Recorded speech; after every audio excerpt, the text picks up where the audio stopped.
오늘의 포커스, 청와대 민정수석의 가치와 부동산 가격의 가치. 지난해 12월 청와대 노영민 대통령 비서실장은 이달 중 집 한 채를 남기지 말고 모두 처분하라.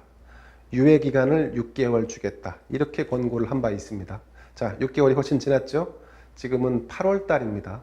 8월이 됐음에도 아직 다수 청와대 고위 인사들은 2주택 이상을 보유하고 있습니다. 정부의 정책과 방침, 이것을 따르지 않고 있다는 얘기입니다. 총 12명의 다주택자 가운데 일부는 청와대를 사직했고 현재 8명이 2주택 이상을 보유하고 있습니다. 이 가운데 가장 눈길을 끄는 한 명이 있습니다. 바로 청와대 민정수석 김조원 수석입니다. 그는 강남에 20억 원과 17억 5천만 원짜리 집을 2채 보유하고 있습니다. 한 채는 서울 송파구 잠실동에 있는 갤러리아 팰리스 아파트입니다. 국토부의 실거래가 공개 정보에 따르면 17억 8천만 원으로 나와 있습니다. 지난 7월 27일 현재 청와대에 재직하고 있는 다주택자들은 모두 주택을 매각 진행 중이다 얘기했습니다. 그러나 이틀 뒤인 29일 김조원 수석은 이틀이 지난 뒤에 네이버 부동산에 매물을 올려놨습니다.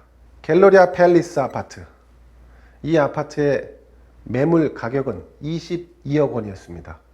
김조원 수석 측에서 김조원 수석 혹은 그의 가족이 이 아파트를 22억 원에 내놓은 것입니다. 이 가격은 갤러리아 팰리스 역대 최고가인 19억 9천만 원보다 2억 1천만 원이 높은 가격입니다. 자, 그렇다면 이 아파트를 팔려고 하는 의지가 과연 있었던 것일까요?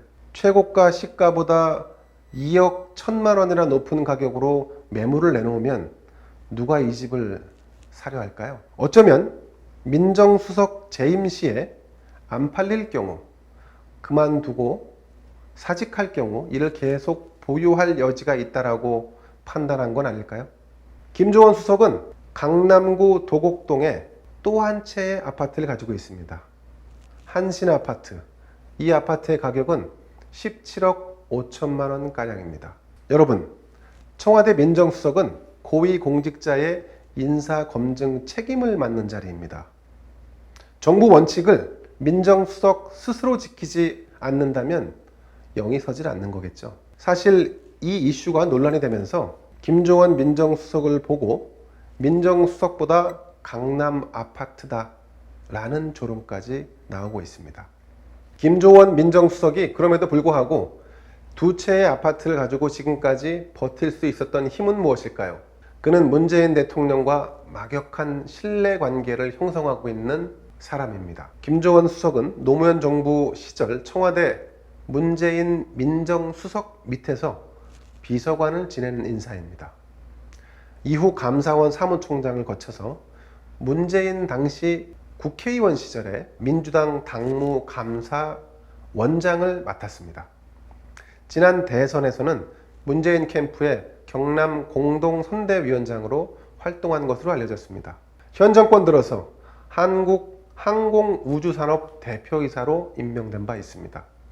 제가 직접 취재한 바에 따르면 당시 김 수석 주변에서도 감사 전문가가 감사 자리도 아니고 대한민국 대표 항공우주기업의 경영을 맡는 건 무언가 어울리지 않는다.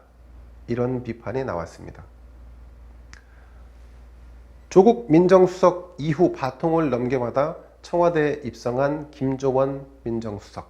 비법조인 출신으로 민정수석을 맡았으나 2주택자 논란이 계속 이어지면서 사퇴설이 끊이질 않고 있습니다. 오늘자 조선일보 보도에 따르면 김 수석은 자신이 내놨던 잠실 갤러리아 팰리스를 다시 거두어 들인 걸로 알려졌습니다. 자, 이쯤 되면 재산권을 지킬 것이냐 아니면 민정수석으로서의 공직에 맞게끔 집을 처분할 것이냐 초미의 관심사가 아닐 수 없습니다. 자, 청와대에는 김조원 민정수석 외에도 김거성 시민사회수석, 황덕순 일자리수석, 김외숙 인사수석, 이현호 국정홍보비서관, 이지수 해외언론비서관, 이남구 공직기강비서관, 석종은 벤처기업비서관, 이처럼 많은 수석과 비서관들이 여전히 2개의 주택 이상을 보유하고 있습니다.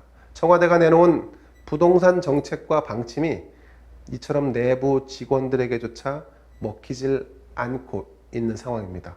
시민들은 황당하다, 어이가 없다, 현 정권의 부동산 정책을 믿을 수 없다, 이렇게 얘기하고 있습니다. 정부가 주택 공급 계획을 발표했습니다. 그러자 민주당 소속의 국회의원 그리고 지방자치단체장이 반발하고 나섰습니다.